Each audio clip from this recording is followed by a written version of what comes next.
Hey guys, how you doing? So we're gonna go over that Danny D'Ortiz poker thing, and you'll have to excuse the lighting down here. I'm in my basement, and so it's not exactly the neatest. So, also, I'm making some delicious cake. But basically, what it is it's a depth illusion used in a very interesting way. Often we see depth illusions used as controls, right? We often, like in Aaron Fisher's book, he's got a depth illusion control. Bluff passes and whatnot are often are depth illusion things. And this is just a depth illusion used in a very interesting way. Essentially what it is we're miles ahead by the time we even start the trick.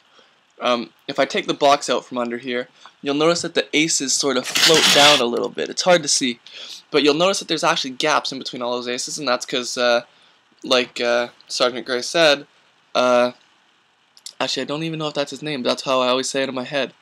I should probably read it at one point, make sure that's what it is.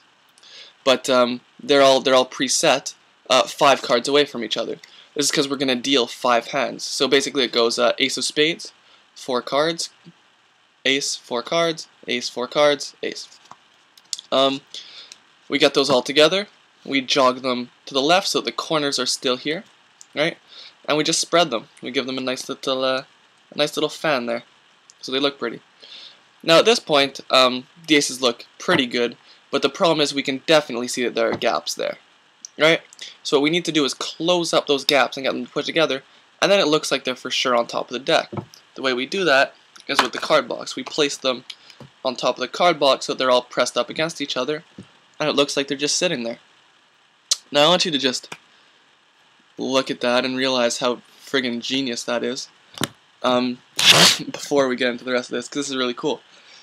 A lot of you might be thinking about how to get into this during your show. I'll show the way I do it.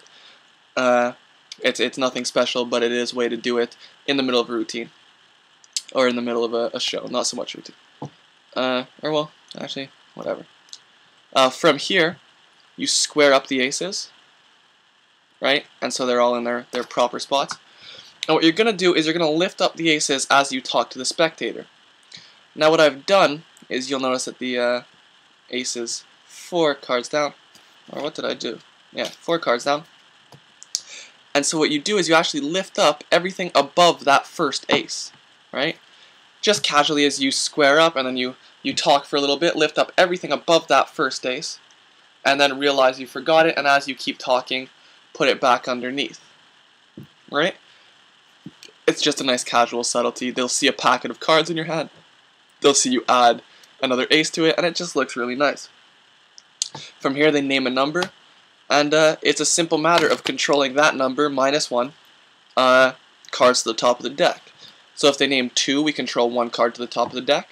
If they name 3, we control 2 cards, so on and so forth, up to 5, where we'll control 4 cards.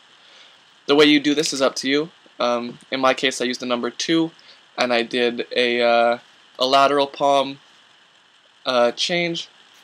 If they name the number 2, you can just pinky count 2, and then do your favorite color change by palming over into your hand, right?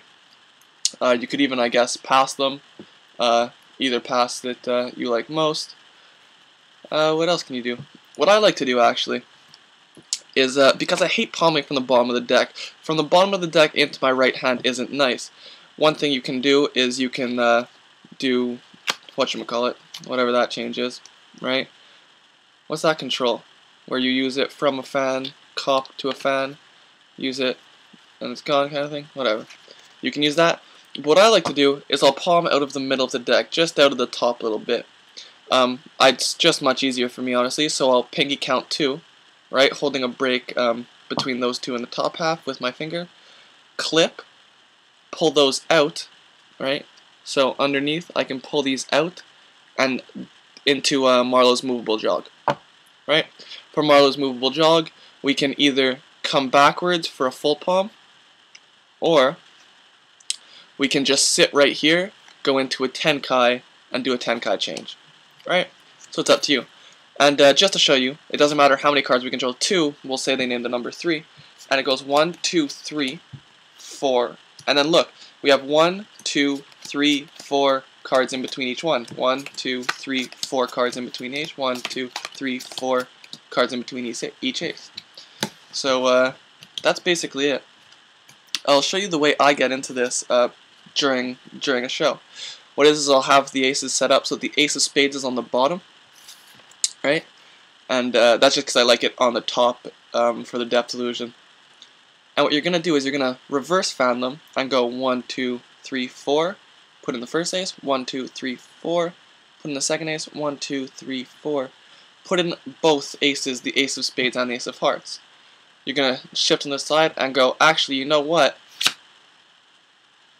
Let's do something else. I'm going to show you how to blah blah blah from here, and then the box would be there, and we would set onto the box. Essentially what that is we're just the aces here, and we're going to go and we're going to, with our right hand, strip out just the ace and put it on top of the deck as we talk about poker and whatnot. Right, because assuming we're doing a poker demo, these aces are already out and about. We put them into different spots as if we're going to lose them into the middle and do some sort of demo and go, actually, you know what, we'll just, we'll do something else. And there you go. And you're ready to go into that thing. So there's a way into it. Sergeant Gray asked me to do a thing on the lateral palm. I'll do that in a different video, just to talk about it a little more in depth, and so that the videos are easier to watch if you want to go back and watch them. So there you go. That's that Danny Ortiz thing. I hope you guys enjoyed that.